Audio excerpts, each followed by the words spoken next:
வார்த்தையை நம்ம கேட்க இருக்கோம். இந்த செய்தியுடைய தலைப்பு என்னன்னா முன்னேறிப்போம். என்ன தலைப்பு சொல்லுங்க? நம்ம கடந்த வாரத்துல இயேசு கிறிஸ்துடைய கடைசி 8 நாட்கள் என்னென்ன நிகழ்ச்சி, எங்க யாரை சந்தித்தார், அது போல சில காரியங்களை பார்த்துட்டு இருந்தோம். ஆனா இது அந்த நெருப்பு காலங்கள் முடிந்ததுனால இப்போ வேறு ஒரு வார்த்தைகளை நாம் பேசலாம் என்று சொல்லி உங்கள் மத்திய கற்று வார்த்தைகளை கொண்டு வந்திருக்கேன். இதனால செய்தியுடைய தலைப்பு என்ன? முன்னேறிப்போ என்று சொல்லி ஒரு தலைப்புல நம் கட்டுரை வார்த்தையை நாம் கேட்கிறோம். என்ன சம்பவம் அப்படின்னு சொன்னா, எரிகோ என்கிற ஒரு பட்டணம் உண்டு. இந்த எரிகோ என்ற பட்டணம் எப்படிப்பட்ட ஒரு பட்டணம் என்று சொன்னா, எரிகோ என்ற வார்த்தைக்கு பேரிச்ச மரங்களில் ஸ்தோத்திரிக்கிறோம். அதாவது பேரிச்ச மரங்கள் பேர் போன ஒரு இடம் தான் எரிகோ. எரிகோவுல பேரிச்ச மரங்களுக்கு பஞ்சமே கிடையாது. ஏராளமான பேரிச்ச மரங்கள் அங்க அதிகமாய் விளைந்து கிடந்தது. வழிபோக்காய் போகிற எல்லாரும் என்ன பண்ணுவாங்கன்னா, சற்று ஓய்வெடுக்கும்படி அந்த ஈச்ச மரத்துக்கு கீழே உட்கார்ந்து அங்க இருக்கிற அந்த ஈச்ச மரங்கள் எல்லாம் என்ன பண்ணுவோம் சொன்ன ஸ்தோத்திரிக்கிறோம். ஈச்ச மரங்களை, அந்த பேரிச்ச மரங்கள் எல்லாம் அவங்க சாப்பிட்டு போவது ஒரு வழக்கம். இந்த பேரிச்ச மரம் வந்து பாத்தீங்கன்னா இந்த எங்கெல்லாம் இருக்கும், வனாந்தரமான இடத்துல கூட இந்த பேரிச்ச மரம் வளர ஆரம்பிக்கும். அப்போ எரிகோ என்றாலே நமக்கு என்ன ஞாபகம் வரும்? பேரிச்ச மரங்களுக்கெல்லாம் பேர் போன, அல்வாவுக்கு பேர் போன இடம் எது சொல்லுங்க? அல்வாவுக்கு பேர் போன இடம், காட்டலுக்கு பேர் போன இடம் திருப்பூர். சரிங்களா? அது மாதிரி பேரிச்ச மரங்கள் என்றாலே அதற்கு பேர் போன ஒரு இடம் தான் எரிகோ. ஒன்று. இரண்டாவது, எரிகோ எதற்கு பேர் போன இடம்னா, எரிகோ சுற்றிலும் மிகப்பெரிய மதில் சுவரை கட்டி வைத்திருந்தார்கள். அந்த மதில் சுவர் பல ரதங்கள் அந்த மதில் சுவர் மேலே ஸ்தோத்திரிக்கிறோம் போகக்கூடிய அளவுக்கு வலிமை வாழ்ந்த பலம் வாழ்ந்த ஒரு மதிலாக எரிகோவின் மதில் இருக்கு. இந்த மதிலை மீறி எந்த எதிரிகளும் உள்ள போயிட்டு அங்க இருக்கிற மக்களை சண்டையிடவோ அவங்களை சிறைப்படுத்தவோ முடியாது. நமக்கு எப்பவுமே மதில் கர்த்தர் தான் நமக்கு மதில் சுவர். அவர் நமக்கு அக்கினி மதிலா இருக்கிறார். ஆனா நமக்கு எப்படி இருக்கிறாரா? அக்கினி மதிலாய் நமக்கு ஆண்டவர் இருக்கிறார். நம்ம வீட்டை சுத்தி மதில் சுவர் கட்ட முடியாம இருக்கலாம், கட்ட ஆசைப்பட்டோம், கட்டலே நினைச்சுக்கிட்டு இருக்கலாம். ஆனா எத்தனை மதில்கள் இருந்தாலும் கர்த்தரே நமக்கு அக்கினி மதிலாக இருந்து அவரை அருமையாய் நம்மை பாதுகாக்கக்கூடியவராய் அவர் இருக்கிறார். மூன்றாவது, இந்த எரிகோ ஒரு பலமான ஒரு நகரம். பஞ்சத்துக்கு இடம் கிடையாது, செழிப்புக்கு அங்க பஞ்சம் கிடையாது. எப்போதுமே செழிப்பான பலம் வாழ்ந்த ஒரு இடம் தான் இந்த எரிகோ. நான்காவது, வியாபாரத்தெல்லாம் செய்வதற்கு உகந்த ஒரு இடம். வியாபாரம் செய்வதற்கு, ஆமா, ஏன்னா அந்த எரிகோ வழியாக ஸ்தோத்திரிக்கிற ஏராளமான ஜனக்கூட்டங்கள் பயணம் செய்யும் போது அந்த எரிகோ வியாபாரத்திற்கு ஒரு பேர் போன இடமாக இருந்தது. ஆனா இப்பேற்பட்ட 4 காரியங்கள் அந்த எரிகோவில் இருந்தது. என்ன இருந்துச்சு? பேரிச்ச மரங்களுக்கு பேர் போன இடம். இரண்டாவது, அது மதில் எப்படி இருந்துச்சு? பலம் வாழ்ந்ததா, உறுதியா, எந்த சத்துருக்களாலும் நெருங்க முடியாத அளவுக்கு பலம் வாழ்ந்த மதிலா இருந்தது. மூன்றாவது, செழிப்பான ஒரு நகரமாக இருந்தது. நான்காவது, வியாபாரங்களுக்கு பேர் போன ஒரு இடம் தான் எரிகோ. இப்பேற்பட்ட பேர் போன 4 அம்சங்கள் கொண்ட இந்த எரிகோ பட்டணத்துல வழி அருகே ஒருவன் உட்கார்ந்து பிச்சை எடுத்துக் கொண்டிருக்கிறான். இவ்வளவு பலமான இடம், இவ்வளவு செழிப்பு இருக்கிறது, இவ்வளவு ஆசீர்வாதம் இருக்கிறது, இவ்வளவு வியாபாரத்திற்கு பேர் போன இடம். ஆனா அப்பேற்பட்ட அந்த இடத்துல பர்த்திமேயு என்கிற ஒரு குருடன் உட்கார்ந்து வழி அருகே போறவரை ஜனங்களெல்லாம் கண்டு அவன் பிச்சை எடுத்துக்கொண்டு அவன் வாழ்ந்து கொண்டிருக்கிறான். கவனிங்க, எவ்வளவுதான் செழிப்பான குடும்பத்தில் நம்ம பிறந்திருந்தாலும், எவ்வளவுதான் பலசாலிகள் மிக்க ஒரு சமுதாயத்துக்குள்ளே நாம் பிறந்திருந்தாலும், இயேசு இல்லை என்றால் ஒரு மனிதன் பிச்சைக்காரனை விட மோசம். இயேசு இல்லைன்னா சொல்லுங்க, ஆமா, மிகப்பெரிய செல்வாக்கான குடும்பத்தில் பிறந்திருக்கலாம், அறிவு பெருத்திருக்கலாம், ஞானம் இருக்கலாம், உனக்கு பலசாலிகளாய் 1000 உறவுகள் இருக்கலாம். ஆனா எத்தனை ஆட்கள் உனக்கு இருந்தாலும் இயேசு இல்லை என்றால், எப்பேற்பட்ட செழிப்பான தேசத்துக்குள்ளே நீ வாழ்ந்தாலும், எப்பேற்பட்ட செழிப்பான குடும்பத்துக்குள்ளே நீ இருந்தாலும், இயேசு ஒரு மனிதனோடு இல்லை என்றால் அவன் பிச்சைக்காரனை விட அவன் மோசமானவன். அப்போ இந்த எரிகோ பட்டணத்துல பர்த்திமேயு என்ற ஒரு குருடன் உட்கார்ந்து பிச்சை எடுத்துக் கொண்டிருக்கிறார். ஒரு குருடனை சற்று கற்பனை பண்ணி பாருங்களேன். குருடனுக்கு யாராலையும் உதவி செய்தால்தான் அவனால சில இடங்களுக்கு நடந்து போக முடியும். அப்போ மற்றவங்க உதவினாலே வாழ்ந்தவன் தான் இந்த பர்த்திமேயு என்கிற குருடன். அப்ப என்ன பண்ணிருப்பாங்க அந்த காலத்துல? ஒரு குருடனை தூக்கி வந்து உட்கார வச்சுட்டு அவன் பிச்சை எடுத்த பின்பு அப்படியே மறுபடியும் என்ன பண்ணுவாங்க? அவனை கொண்டு போவாங்க. நிறைய பேர் இந்த குருடனை கொண்டு வந்து பிச்சை எடுக்க வைக்கும் போது அந்த பிச்சை எடுக்கிற பணத்துல பாதி லஞ்சமா கேட்பாங்க. என்ன பண்ணுவாங்க? ஒரு பழமொழி சொல்லுவாங்க, பிச்சை எடுத்தான் எது சொல்லுவாங்க, பிச்சை எடுத்தான் பெருமாளும் அதை அடிச்சா எப்படி சொல்லுங்க, பிச்சை எடுத்தா நான் பெருமாள் அதை பிடிக்க தோணுனா அனுமான் அப்படின்ற மாதிரி இத பர்த்திமேயு பிச்சை எடுக்கும் போது இவனுடைய பிச்சைக்கார பணத்திலிருந்து கூட சொத்தரிக்கு கொள்ளையிடக்கூடிய ஆட்கள் நிறைய பேர் இருந்திருக்கலாம். கவனிக்கணும். அப்போ அப்பேற்பட்ட ஒரு பர்த்திமேயு பார்வையற்றவனாய் வாழ்ந்தான். அந்த காலத்துல பார்வை இல்லாதவங்க, சப்பானிகள், கை நீட்ட முடியாதவங்க, முடவர்கள், தொய்நோயாளிகள், இப்படியெல்லாம் உடம்புல ஏதாச்சும் ஒரு ஊனம் இருந்தாலோ, உடம்புல ஏதாச்சும் ஒரு குறைவோடு பிறந்தாலோ அந்த யூத சமுதாயம் அவங்களை பயங்கரமாய் பரிகசிக்கும். என்ன சொல்லுவாங்க? நீ குருடனா இருக்கிறது நீ செஞ்ச பாவத்தினால அவன் குருடனா பிறந்தான். இவன் கை கால் இப்படி நடக்காம இருக்கான், அதுக்கு காரணம் இவங்க அப்பா அம்மா செஞ்ச பாவத்தினால தான் இவன் இப்படி இருக்கிறான். நம்ம பிள்ளைகள் நல்லா இருக்குன்னு சொன்னா பெற்றோர்கள் நம்ம பிள்ளைகளுக்கு பாவத்தை தெரிவிக்க கூடாது. நாம செய்யற பாவம் நம்ம பிள்ளைகள் என்ன பண்ணும்? பாதிக்கும். ஆதாம் ஏவாள் செய்த பாவம் இன்னைக்கு பல தலைமுறைகளை பாதித்தது. அப்ப நம்ம பிள்ளைகள் நல்லா இருக்குன்னு சொன்னா பெற்றோர்கள் நீங்கள் நீதியாய் வாழுங்கள், நேர்மையாக வாழுங்கள், கடவுளை தேடி வாழுங்கள், பயபக்தியாக வாழுங்கள், உண்மையாக வாழுங்கள், நீங்க நன்மை செய்து வாழுங்கள். நீங்க செய்யற நன்மை எல்லாம் உங்கள் பிள்ளைகளுக்கு ஆசீர்வாதமாய் மாறும். ஆனா அதே நேரத்தில் நாம் தீமை செய்வோமானால், நாம் மற்றவர்களுக்கு கெடுதல் செய்வோமானால், மற்றவங்க குடும்பத்தை நாம் ஆஸ்பத்திரிக்கு கெடுப்பதற்கு முயற்சிப்போமானால் நாம் செய்யற எல்லா கெடுதலும் யாரை பாதிக்கும்? சொல்லுங்க. அப்ப நம்ம பிள்ளைகள் நல்லா இருக்குன்னு சொன்னா நாம் நன்மை செய்து வாழ வேண்டும், யாருக்கும் கெடுதல் செய்து. வேற சொல்லு, பெற்றோருடைய அக்கிரமத்தை ஆண்டவர் பிள்ளைகள் இருக்கிற 1000 தலைமுறைகள் மட்டும் என்ன பண்றாரு? விசாரிக்கிறவராக இருக்கிறார். அப்ப கர்த்தருடைய பிள்ளைங்க, நம்ம பிள்ளைங்க நலனா இருக்க வேண்டுமானால் நாம் அதுக்காக ஜெபம் பண்ணி அந்த பிள்ளைகளுக்காக ஸ்தோத்திரிக்கிறோம். உண்மையோடு உத்தமத்தோடு நாம் கடவுளை தேடும்போது நம்ம நீதி நம்ம பிள்ளைகளை பாதுகாக்கும், நம்முடைய உண்மை நம்முடைய பிள்ளைகளை பாதுகாக்கும். அத பேச உன் நீதி உனக்கு முன்னாடி செல்லும், கர்த்தருடைய மகிமை உண்மை பின்னாடி. நம்ம கிட்ட நீதி இல்லாம, நம்ம கிட்ட நியாயம் இல்லாம கடவுள் நம்மை ஆசீர்வதிக்கவோ கடவுள் நம்மை உயர்த்தவோ ஒரு நாள் முடியவே. அப்போ இந்த குருடனாய் ஒருவன் பிறப்பானால், கை கால்கள் விளங்காமல் ஒருவன் இருப்பானால் அந்த யூத சமுதாயம் அவனை சும்மா விட, அவனை கேலி பண்ணான். ஒப்பமா செஞ்ச பாவம் தானே இப்படி நீ பிறந்திருக்கிற. அவன் சொல்ற வார்த்தையை யாரும் மதிப்பு கொடுத்து கேட்க மாட்டாங்க. பைபிள்ல பாருங்க, யோவான் 9ஆம் அதிகாரத்துல ஒரு குருடனுக்கு பிறவி குருடன் இயேசு என்ன பண்ணாரு? அவனுக்கு சுகத்தை கொடுத்தார். சுகம் கிடைச்சிருச்சு. ஆனா சுகம் கிடைச்சவனே பரிசேயர்கள் வந்து என்ன பண்ணாங்க? யார் சுகம் கொடுத்தது? இயேசு தான் சுகம் கொடுத்தார். யார் அந்த இயேசு? அவர் எங்க இருப்பாரு? எப்படி இருப்பாரு? இதெல்லாம் கேள்வி கேட்டு அவனை படாது பாடுபடுத்தினாங்க. அவன் சில கருத்துக்களை சொல்லும் போது அப்ப சொல்றாங்க, முற்றிலும் பாவத்துல பிறந்த நீயா எங்களுக்கு புத்திமதி சொல்ற என்று சொல்லி அந்த குருடனுடைய வார்த்தையை எல்லாரும் அவமதித்தார்கள். என்ன பண்ணாங்க? எல்லாரும் அவமதித்தார்கள்.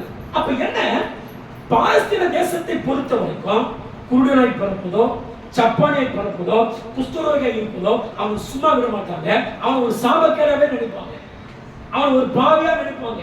யார் செஞ்ச பாவத்தினால இப்படி பிறந்தானோன்னு சொல்லி அவன் என்ன பண்ணுவாங்க? கேலி செய்வார்கள், பரியாசம் பண்ணுவார்கள். கர்த்தருடைய பிள்ளைகளை ஒன்று தெரிந்து வைத்துக் கொள்ள வேண்டும். எனவே சரீரத்தில் ஊனமா உள்ளவங்களை நம்ம ஒரு நாள் கேலி பண்ணுவோம், அவங்களை கிண்டல் செய்யவோம், அவங்களை பரியாசம் பண்ணவும். ஏன்? சரீரத்துல ஊனமா இருக்கிறவங்க மட்டுமல்ல, சரீரத்துல யார் எப்படி இருந்தாலும் சரி எந்த மனிதனையும் நாம் பரிகாசம் பண்ணக்கூடாது. நிறைய பேர் பார்க்கும்போது விளையாட்டா பேசுற வார்த்தை கூட கேலியாவே பேசுவாங்க. நிறைய பேருக்கு கேலியா தான் பேச தெரியும், தவிர நிதானமா சரியா பேச தெரியாது. நான் சொல்றேன், நீங்க பேசினா மற்றவங்களுக்கு ஆதரவு உண்டாக பேச வேண்டும். மற்றவங்களுக்கு நீங்க பேசுற வார்த்தை சந்தோஷத்தை கொடுக்கணும். மற்றவர் இருதயத்தை காயப்படுத்தக்கூடாது. நிறைய பேர் பேசுறாங்க, கேலியா பேசுவாங்க, கிண்டலா பேசுவாங்க, பரியாசமா பேசுவாங்க, மனசு புண்படும்படியா பேசுவாங்க. ஆனா கர்த்தருடைய பிள்ளைங்க அப்படி இருக்கக்கூடாது. பரியாசம் உங்களுக்கு எடுத்து தகாது. பைபிள் சொல்லுது பரிசுத்தவான்களுக்கு பரியாசம் தகாது. அப்ப பரியாசம் யார் பண்றது? துன்மார்க்கன் தான் பரியாசம் பண்ணுவான். அப்ப நீங்களும் நானும் துன்மார்க்கர்கள் அல்ல. நண்பரோடு பழகினாலும் சரி, யாரோடு நீங்கள் பேசினாலும் சரி, நீங்கள் பேசும்போது அன்பான வார்த்தைகளை பேசுங்க. நிறைய பேர் சின்ன சின்ன விஷயத்துக்கு கூட கேலியோடு கிண்டலோடு தான் பேசுவாங்க. அது அவங்களுக்கு ஒரு சுபாவமா மாறிடும். கேலி பண்றது, கிண்டல் பண்றது. அதனால யாரும் என்ன பண்ணக்கூடாது சொல்லுங்க. நம்ம கருப்பா இருக்கிறவங்களை பார்த்தோம், ஊனமா இருக்கிறவங்களை பார்த்தோம், இல்ல மற்றவங்களை பார்த்தோம், ஏழைகளை பார்த்தோம், இல்ல சில பிரச்சனையோடு இருக்கிறவங்களை பார்த்தோம், அவங்க யாரும் நம்ம பரிகசிக்கோ நிதிக்கோ, நாளைக்கு அந்த பிரச்சனை நமக்கு வந்துட்டா அவங்க யோசித்து பாருங்க. சொல்ல முடியுமா? காலம் முழுக்க இப்படியா இருக்கும் சொல்ல முடியுமா? முடியாது. அப்ப யாரையும் நாம் பரியாசம் கேலி செய்யக்கூடாது. அப்போ இந்த பர்த்திமையை எல்லாரும் பரிகசித்தார்கள், கேலி செய்திருப்பார்கள். அது மாதிரி ஒரு குருடன் வழியருகே உட்கார்ந்து போற வர ஜனங்க என்ன பண்றான்? பிச்சை எடுத்துக் கொண்டிருக்காங்க. அநேகர் வந்து என்ன பண்றாங்கன்னா, ஒரு சிலர் அவனுக்கு பிச்சை போடுகிறார்கள், சிலர் பிச்சை போடாமல் கண்டு காணாமல் போய்விடுகிறார்கள். எத்தனையோ பேருடைய கண்கள் அந்த வழியருகே உட்கார்ந்து பிச்சை எடுக்கிற மனுஷனை பார்த்தது.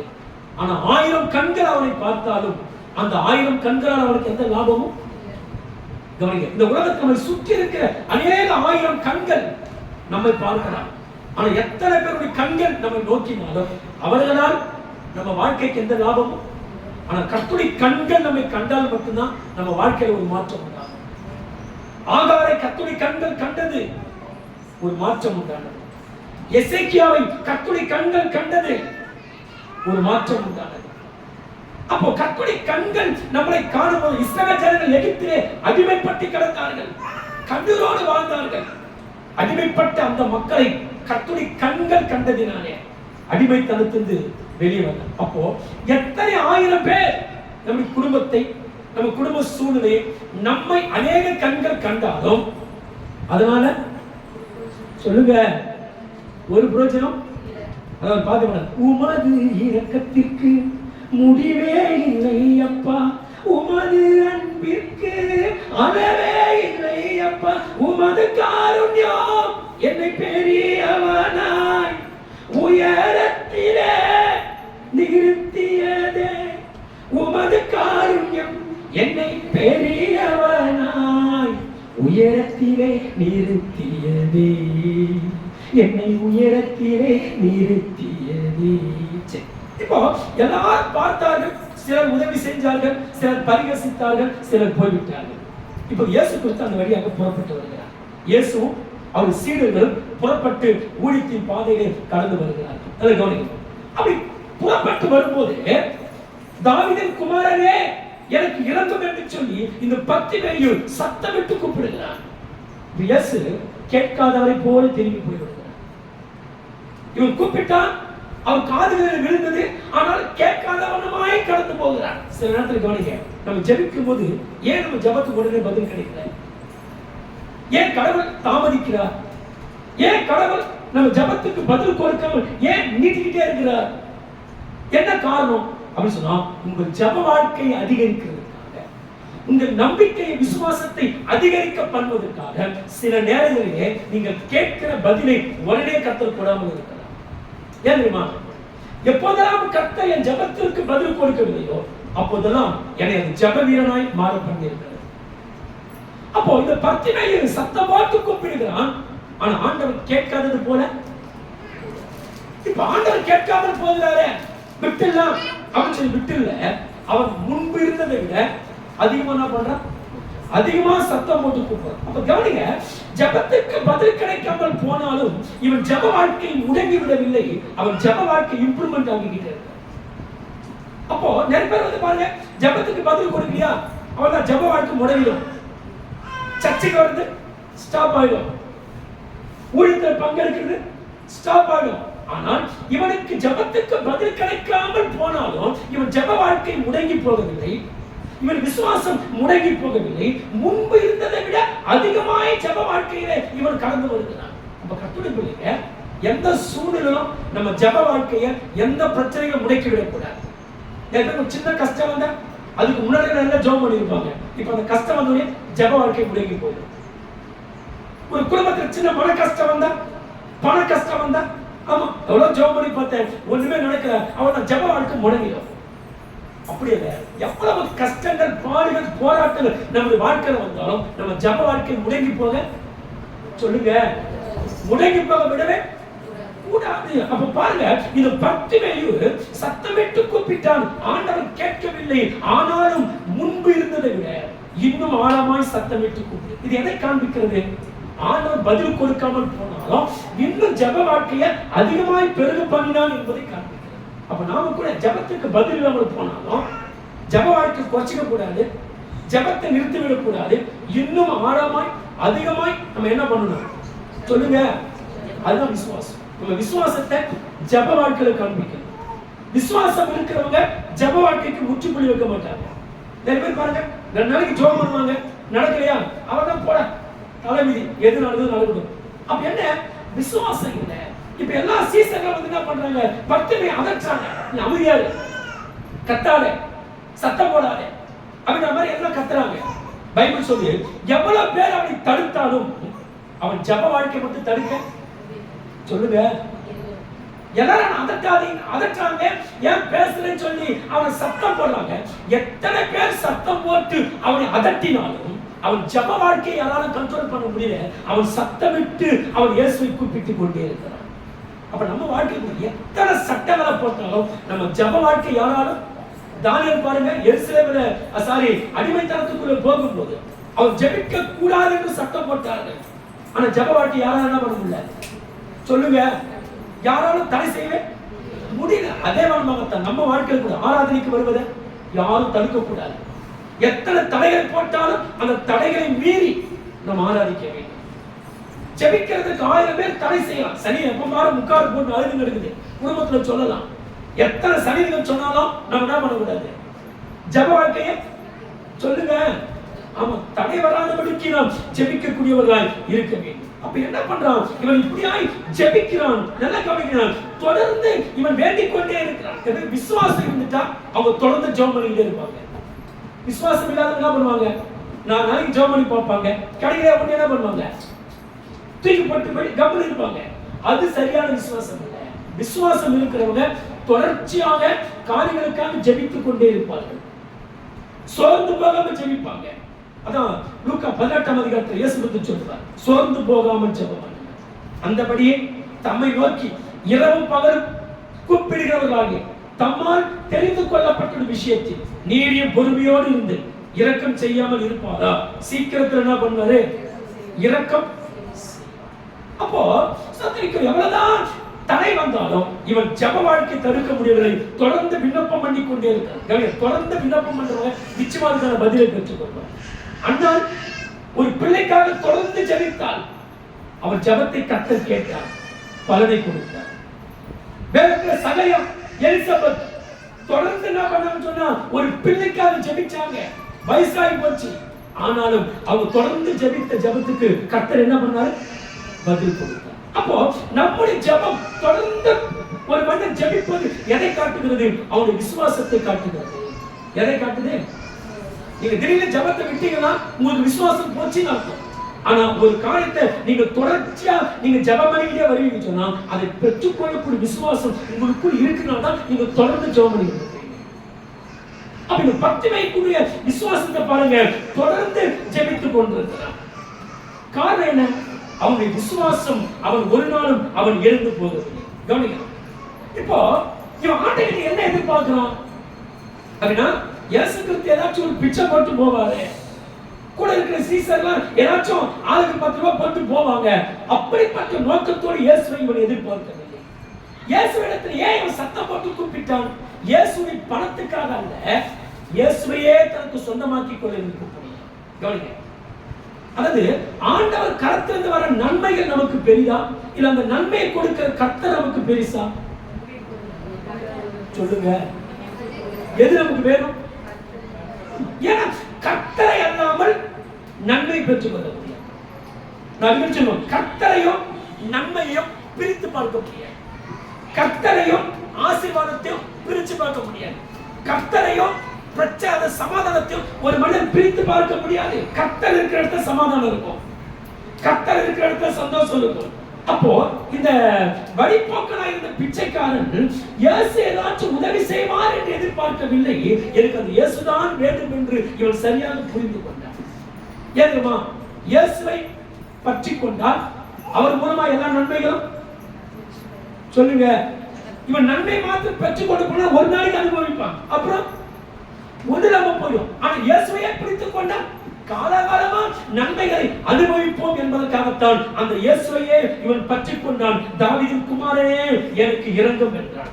எல்லாரும் அவனை பார்த்தார்கள், ஆனா யாரும் அவன் மீது இரக்கம் காட்டவில்லை, யாரும் அவன் மீது கருணை காட்டவில்லை. ஆனால் இயேசு கிறிஸ்துவுக்கோ அவருடைய கண்களிலே அவனுக்கு இரக்கம் கிடைத்தது. என்ன கிடைச்சதுங்க? நம்ம சுத்தி எத்தனை பேர் நம்மளை பார்த்தாலும் அவங்க மத்தியில் இறக்கப்பட வேண்டிய மக்கள் நமக்கு இறக்கப்படணும். நம்ம சூழ்நிலை பார்த்தா இறக்கப்பட்டே ஆகணும் அப்படின்ற மாதிரி இருக்கும். ஆனா நிறைய பேர் இறக்கம் பண்ண மாட்டாங்க, பரியாசம் பண்ணுவாங்க. எத்தனை கண்கள் நம்மை பரியாசம் பண்ணாலும் கர்த்தருடைய கண்கள் நம்மேல் இரக்கமா இருக்கிறது என்பதை நாம் மறந்துவிடக் கூடாது. இவனுக்கு தொடர்ச்சியான இந்த விசுவாசம் கர்த்தர் தமது வல்லமை விளங்க பண்ணி அவருடைய கூடான கண்களை கர்த்தர் என்ன பண்ணார்? திறந்தார். பைபிள் சொல்லி ஸ்தோத்திரிக்கிறோம். அவனுடைய விடாமுயற்சினாலே அவன் கண்கள் திறக்கப்பட்டவனால் இப்போது பார்வை பெற்றவனை அவன் திரும்பி போகிறான். இது என்ன காரணம்? விடாமுயற்சி. அப்ப யாரெல்லாம் விடாமுயற்சியோடு ஜெபம் பண்றாங்களோ அவங்க நிச்சயமா வாழ்க்கையில முன்னேற்றம் பெறுவாங்க. எந்த ஊழியத்துல விடாமுயற்சியோடு ஜெபிக்கிறாங்களோ அந்த ஊழியம் நிச்சயமா வளரும். எந்த குடும்பம் விடாமுயற்சியோடு சோர்ந்து போகாமல் ஜெபிக்கிறாங்களோ நிச்சயமாய் அவங்க எதிர்பார்த்திருக்கிறதை கர்த்தர் அவங்களுக்கு தருவார். ஒரு இருக்கிற நீங்க விடாமுயற்சியோடு சில காரியங்களுக்காக ஜெபித்து ஜெபித்து ஜெபித்து இன்னும் நடக்கவே சொல்லி யோசிக்கலாம். உங்கள் விடாமுயற்சி நீங்கள் கைவிடாது. தொடர்ந்து விடாமுயற்சியோடு கூட ஜெபிங்கள். நிச்சயமா அந்த ஜெபம் உங்களை நிச்சயமா ஒரு முன்னேற்ற பாதையில உங்க வாழ்க்கையை நடத்தவே தவிர அது ஒரு நாள் உங்களை பின்னோக்கி நடத்தவே. அப்போ இந்த பத்திமையும் முன்னேற்ற பாதையில போனதுக்கான காரணம் என்ன? அவனுடைய விடாமுயற்சி அவனை முன்னேற்ற பாதையில கொண்டு போனது. அப்ப நம்முடைய வாழ்க்கையில ஒரு முன்னேற்றம் வேண்டுமானால் விடாமுயற்சியோடு ஜெபிக்கிற அனுபவம் சொல்லுங்க. ஆமா, விடாமுயற்சியோடு விசுவாசத்தை கைக்கொண்டு நாம் நடக்க வேண்டும். இவனுடைய விசுவாசம் கர்த்தர் வல்லமையை கொண்டு வந்து அந்த பார்வை அற்றவனை சுகமாக்கினார். இவன் சுகமடைந்த பின்பு கவனிங்க, தன் மேல போட்டிருந்த வஸ்திரத்தை எடுத்து அதை கழட்டி எறிந்து விட்டு இயேசுவுக்கு பின் சென்றான் என்று வேதம் சொன்னது. என்ன மேல் வஸ்திரத்தை எறிந்தான்? அந்த காலத்துல யூத சமுதாயத்துல பிச்சை எடுக்கிற மக்களுக்கெல்லாம் கவர்மெண்ட் ஒரு வஸ்திரத்தை கொடுப்பாங்க. அந்த வஸ்திரத்தை ஒரு பிச்சைக்காரன் மேல போட்டுக்கிட்டு இருப்பான். என்ன அந்த வஸ்திரத்தை போட்டு எடுக்கிறதுனால இவனுக்கு உதவி செய்வதற்காக கவர்மெண்ட் இவனை அங்கீகரிக்கணும். அப்ப என்ன பண்ணுவாங்க? அந்த வஸ்திரம் போட்டு இருக்கிற மனிதனை பார்த்தா எல்லாரும் என்ன பண்ணுவாங்க? அரசாங்கமே அங்கீகரிக்கிற ஒரு மனுஷன் நம்ம என்ன பண்ணலாம்? இவனுக்கு உதவி செய்யலாம்னு சொல்லி உதவி செய்யலாம். அப்படி அரசாங்கத்தால் உதவி பெற்ற மனிதன் தான் இந்த பர்திமேயு. ஆனா இயேசுவை பிடித்துக் கொண்டவனை, இயேசுவை சந்தித்த உடனே இனிமேல் எனக்கு இந்த மேல் வஸ்திரம் வேணும், மற்றவனுடைய தயவு எனக்கு வேணாம், யாரை நம்பி நான் வாழ தேவையில்லை, என்னை வாழ வைக்கிற தெய்வம் இதோ வந்து விட்டார் என்று சொல்லி எல்லா வஸ்திரத்தை தூக்கி எறிந்து விட்டு அவன் இயேசுவுக்கு பின்னே அவன் புறப்பட்டது. கவனிங்க, வேதத்துல சுகத்தை பெற்றுக்கொண்டு எத்தனை பேர் திரும்பியே காணாம போயிட்டு இருக்கிறாங்க. 10 குஷ்டரோகிகள் இயேசுவிடத்தில் வந்தார்கள். 10 பேருக்கு ஆண்டவர் சுகம் கொடுத்தார். ஆனா ஒருத்தர் மட்டும் திரும்பி வந்து நன்றி கடன் சொன்னான். ஆனா 9 பேர் என்ன போயிட்டாங்க? திரும்பி போயிட்டாங்க. அப்போ அதே மாதிரி இந்த குருடனும் பார்வை பெற்ற பின்பு இவன் திருப்பி தன் வீட்டுக்கு போய் தன் சொந்த பந்த மனைவி பிள்ளைகளை கண்டு இவன் ரசித்திருக்கிறான். ஆனா செஞ்ச ஒரு காரியம் தெரியுமா? இயேசுவுக்கு பின் சென்றான். இயேசுக்கு என்ன பண்ணணும்? ஏன்? பார்வையற்று பிச்சை எடுத்தவனை வாழ்க்கை கொடுத்து மாற்றி வச்சாரு இந்த தெய்வத்தை அவரோடு கூட போய் அவன் செஞ்ச வல்லமையை நான் எல்லாருக்கும் சொல்றேன்னு சொல்லி அவன் என்ன பண்ணான்? இயேசுவோடு கூட அவன் பின் சென்றான். கவனிங்க, இப்பவே கர்த்தர் உங்களுக்கு நன்மை செய்யும்போது இன்னும் உங்க விசுவாசம் அதிகரிக்கிறது. ஒரு மிகப்பெரிய ஆபத்தில் உங்க கர்த்தர் பாதுகாக்கிறாரா? உங்க விசுவாசம் இன்னும் அதிகரிக்கும். அவ்வளவு பெரிய நன்மை செஞ்ச கடவுளை நீங்க மறைச்சு வைக்காதீங்க. அதை போய் மற்றவங்களுக்கு சொல்லுங்க. இப்ப இந்த பிச்சைக்காரன் போய் என்ன பண்ணிருப்பான்? ஊரெல்லாம் என்ன சொல்லிருப்பான்? நான் பிச்சைக்காரன், தாடி விட்டு கீழே போன துணி போடுகிறேன், கவர்மெண்ட் கொடுக்குற வஸ்திரத்தை மேல போடுகிறேன், சாப்பிட வழி இல்லாம, இறக்க காட்ட ஆள் இல்லாம, சொத்திரிக்கிற பள்ளம் எதுவும் மேல எதுவும் தெரியாம பிச்சை எடுத்த மனுஷனா நானே. ஆனா கர்த்தர் பத்தி அவ்வளவு அழகா ட்ரெஸ் கொடுத்தாரு. எவ்வளவு அழகா பார்வை கொடுத்தாரு, எவ்வளவு அருமையா மாற்றினார் பாருன்னு சொல்லி எல்லா நன்மைகளை கொண்டு போய் ஊர் உலகத்துக்கெல்லாம் கர்த்தரை அவன் சொல்லி. நான் சொல்றேன், எத்தனை பேருக்கு கடவுள் ஏகப்பட்ட நன்மை செய்திருக்க யோசிச்சு பாருங்க. இவ்வளவு நன்மை பெற்ற நாம இந்த நன்மைகளுக்கு யாருக்காச்சும் சொல்லி இருக்கிறோமா? எவ்வளவு நன்மை செஞ்சாரு. நிறைய பேர் நிறைய நன்மைகளை பெற்றுக்கொண்டு சர்ச்சுக்கு கூட வராம போயிடுவாங்க. அப்ப இவ்வளவு நன்மைகளை பெற்றவன் ஒரு சபையில கூட பார்க்க முடியுமா? இவன் எப்படி நன்மைகளை இப்ப மற்றவங்களுக்கு சொல்ல முடியும்? சொல்ல முடியாது. ஆனால் கர்த்தர் உங்களுக்கு நன்மை செய்வது, அந்த நன்மையை 4 பேருக்கு சொல்லுங்க. எனக்கு ஆண்டவர் நன்மை செய்தார், அதான சுவிசேஷம். சுவிசேஷம் எது? எனக்கு நன்மை செய்தார் என்ற அந்த நன்மையை கொண்டு போய் அறியாத மக்களுக்கு உனக்கும் ஆண்டவர் செய்தார், எனக்கு செய்தது போல அப்படி சொல்றீங்க பாருங்க, அதுக்கு பேர் தான் சுவிசேஷம். இந்த பர்த்திமேயு ஊரெல்லாம் கர்த்தரை அறிவித்திருப்பான் என்று நான் விசுவாசிக்கிறேன். அப்ப பாருங்க, நன்மை பெற்றவன் திரும்பி போகவில்லை, ஒரே ஒரு நாள் நன்றி சொல்லி விட்டு விடவில்லை. இயேசுவுக்கு ஊழியம் செய்ய இயேசுவோடு கூட சீசர்களோடு கூட அவன் பின்னாகவே போய்விட்டான். நான் சொல்றேன், இயேசு செய்த நன்மைகளுக்கு என்ன கைமாறு செய்வோம்? அவருக்கு ஊழியம் செய்வது தான் அவருக்கு செய்கிற கைமாறு. இயேசு செய்த நன்மைக்கு பாவியாக கிடந்த என்ன ரட்சித்ததற்கு, அக்கிரமத்தில் கிடந்த என்ன ரட்சித்ததற்கு நான் என்ன கைமாறு செய்ய போறேன்? காலமெல்லாம் இந்த இயேசுவை மற்றவங்களுக்கு நான் அறிவித்து மற்றவங்களுக்கு எடுத்து சொல்லி இதை நான் செய்கிறேனே, இதுதான் நான் இயேசுக்கு செய்கிற கைமாறு. எத்தனை பேருக்கு பெரிய ஆசை இருக்குது? இயேசு எனக்கு செஞ்ச நன்மையை, என பாவத்திலிருந்து மீட்டெடுத்தாரே, சேத்தரை கடந்த என்ன தூக்கி எடுத்தாரே, விக்கிரகத்தையும் கல்லை பண்ணி ஆராதித்து எனக்கு கர்த்தர் ஸ்தோத்திரத்துக்கு ஜீவனுள்ள தெய்வத்தை காட்டினாரே, இந்த தெய்வத்துக்கு நான் காலமெல்லாம் நன்றிக்கரனா இருப்பேன் அப்படி நினைக்கிறவங்க நிச்சயமா தன்னை மறைத்து வைத்துக் கொள்ள மாட்டார். நிறைய பேர் சர்ச்சுக்கு வருமா, ஆராதனை பண்றோமா, வீட்டுக்கு போறோமா, அதோட அத்தனை நாதிகம் வரணும். என்ன வாழ்க்கை இது? இதுக்காக கர்த்தர் ரட்சித்தாரு, இதுக்காக கர்த்தர் சுகம் கொடுக்கிறாரு, இதுக்காக கர்த்தர் மீட்டெடுத்தாரு அல்ல. நீங்க செய்த நன்மைகளை மொத்தம் எடுத்து சொல்லுங்க. உங்களுக்கு ஆண்டவர் ஸ்தோத்திரிக்கு பாதுகாத்த விதத்தை எடுத்து சொல்லுங்க. நீங்க கடந்த கால வாழ்க்கையை பாருங்க, இந்த கால வாழ்க்கையை பாருங்க. இயேசுவுக்கு பின்னே சென்றான், வாழ்க்கையில் ஒரு முன்னேற்றத்தை கண்டான். என்ன காரணம்? விடா. அப்ப விடாமுயற்சியோடு செயல்படுறவங்க நிச்சயமா வாழ்க்கையில் என்ன பண்ணுவாங்க? முன்னேற்றம் அடை. முதல்ல நீங்க சில காரியங்களை முயற்சி பண்ணி எதுவுமே நடக்கலன்னு சொல்லி பின்வாங்கப்பட்டிருக்கீங்களா? சோர்ந்து போகாதீங்க. உங்கள் முயற்சியை தொடர்ந்து கைவிடுங்க. விடாமுயற்சியோடு பிரயாசப்படுங்க. நிச்சயமா உங்கள் விடாமுயற்சிக்கு ஒரு முன்னேற்றத்தை கர்த்தர் கொடுப்பார், ஒரு பலனை கர்த்தர் நிச்சயமாய் கொடுப்பார்.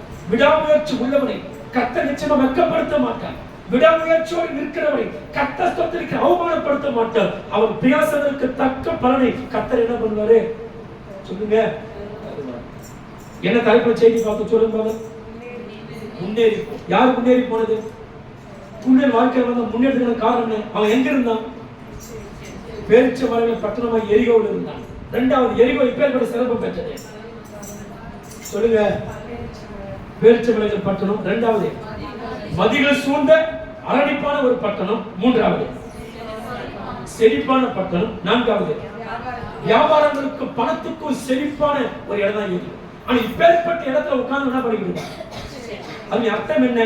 எவ்வளவு செழிப்பான இடத்துல நான் பிறந்திருந்தாலும், எவ்வளவு செழிப்பான இடத்துல வாழ்ந்தாலும், என்னை சுற்றிலும் எவ்வளவு செழிப்புள்ள ஆட்கள் இருந்தாலும், இயேசுவை நான் அறிகிற அறிவில் விட்டால் நான் யாரு? சொல்லுங்க. யாராச்சும் பிச்சைக்காரங்க யாராச்சும் இருக்கிறோமா? இருக்கிறோமா? ஆனா ஒரு காலத்துல பிச்சைக்காரன் இருந்தான். ஒரு காலத்துல இயேசுவை அறிந்தவன் ஐஸ்வர்யவான். அவன் பிச்சைக்காரனே கிடையாதுங்க. யாரு? அவன் இரக்கத்தில் ஐஸ்வர்யம் உள்ளவன், அன்பில் ஐஸ்வர்யம் உள்ளவன், மனதுக்கத்தில் ஐஸ்வர்யம் உள்ளவன், மகிமையின் ஐஸ்வர்யத்தால் நம்ம நிறைந்திருக்கிறார். சரி, இப்ப என்ன பண்ணா? எல்லாரும் போறாங்க. இவர் என்ன பண்ணாரு? குரு இயேசுவேன்னு சொல்லி கூப்பிட்டாரு. இயேசு திரும்பி பார்த்தாரா? போய்கிட்டு இருந்தார். ஆனா திரும்பி போட்டு வந்தாலும் என்ன மதிக்கணும்னு சொல்லி விட்டாரா? என்ன பண்ணாரு? முன்பை விட எதை காண்பிக்கிறது? நம்ம ஜபத்துக்கு பதில் வராமல் போனாலும் நம்ம ஜப வாழ்க்கை அதிகரிக்குமே தவிர, சொல்லுங்க, இங்க யாராச்சும் உங்க ஜப வாழ்க்கை குறைஞ்சிருக்குதா? உங்க ஜப வாழ்க்கை குறைஞ்சிச்சுன்னா உங்க விசுவாசமும் குறைஞ்சிருக்கு. எங்க விசுவாசம் குறைகிறதோ அங்க ஜப வாழ்க்கையும், சொல்லுங்க, ஜப வாழ்க்கை குறைஞ்சிரும், ஆராதனை குறைஞ்சு எல்லாமே குறைஞ்சிடும். ஆனா இவன் அப்படி இல்லை. ஜப வாழ்க்கை தடுக்கிறாங்க, தடை மீறி ஜபிக்கிறான். நான் சொல்றேன், எத்தனை தடைகள் வந்தாலும் தடை மீறி கடவுளை தேடு, கடவுளை மீறி ஊழியம் செய்யுங்க, தடையை மீறி கடவுளை ஆராதிங்க. எல்லா தடைகளையும் மாற்றி கர்த்தர் தடை பண்ண ஆட்களே கர்த்தர் ரட்சித்து கொண்டு வருவார். தடை பண்ண ஆட்களே ரட்சித்து என்ன பண்ண இப்ப சுகம் பெற்றவனா பண்ணிட்டான், எங்க போயிட்டான்? அண்ணே கூட வந்துடுறாங்க. இதுதான் வாழ்க்கை. மற்ற இடத்துல போய் வாழ்தான் வாழ்க்கை இல்லை. உங்க கூட இருந்து உங்க பத்தி 4 பேருக்கு நான் ஊரா பாடி மேல வச்சு கைக்கு இதெல்லாம் கொடுத்து அப்படியே ஊரா சொல்லிக்கிற மேல போறான். ஆண்டவரேன்னு சொல்லி என்ன பண்ணான்? இயேசுவோடு கூட அவன் அப்படியே போய்விட்டான். காரணம் இதுதாங்க ஆண்டவருக்கு செலுத்த நன்றி. ஆண்டவர் உங்களுக்கு நன்மை செய்திருந்தால் கண்டிப்பா உங்களால ஊழியம் செய்ய இருக்க முடியும். எனக்கு நன்மை செஞ்சாலே ஆனா ஊழியம் மட்டும் செய்ய மாட்டேன்னா என்ன பலன்? நன்மையை பெற்றுக்கொண்டு ஒவ்வொருவரும் கடவுளுக்கு ஊழியம் செய்யணும். நீங்க சொல்லுங்க, யாராச்சும் எனக்கு நல்லதே ஆண்டவர் செய்யல, கொள்ளாத கடவுள் யாராச்சும் ஒரு நாள் துணிச்சா நீங்க சொல்ல முடியுமா? கை தூக்கு போங்க. எனக்கு இது வரைக்கும் நல்லதே செய்யல, எல்லாமே கெடுதல், கெட்டது, பொல்லாப்பு அப்படிதான் செஞ்சாலும் யாராச்சும் ஒரு நாள் சொல்லுங்க போங்க, சொல்ல முடியுமா? இவ்வளவு நன்மைகள் செய்த கடவுளுக்கு நம்ம என்ன செஞ்ச யோசிப்பாங்க. ஒரு நாள் ஊழியம் செஞ்சிருப்போமா? ஒரு நாள் இயேசு பத்தி எடுத்து சொல்லியிருப்போமா? யாருக்காக இயேசுவை பற்றி ஸ்தோத்திரிக்கும் சத்தியத்தை நாம் சொல்லி ரட்சிப்பை வழிநடத்திருப்போமா என்பதை யோசித்திருப்பாங்க. சில கண்களை மூடலாம் நான் செல்லிட்டேன். இதனால கேட்ட வார்த்தை உண்மை போல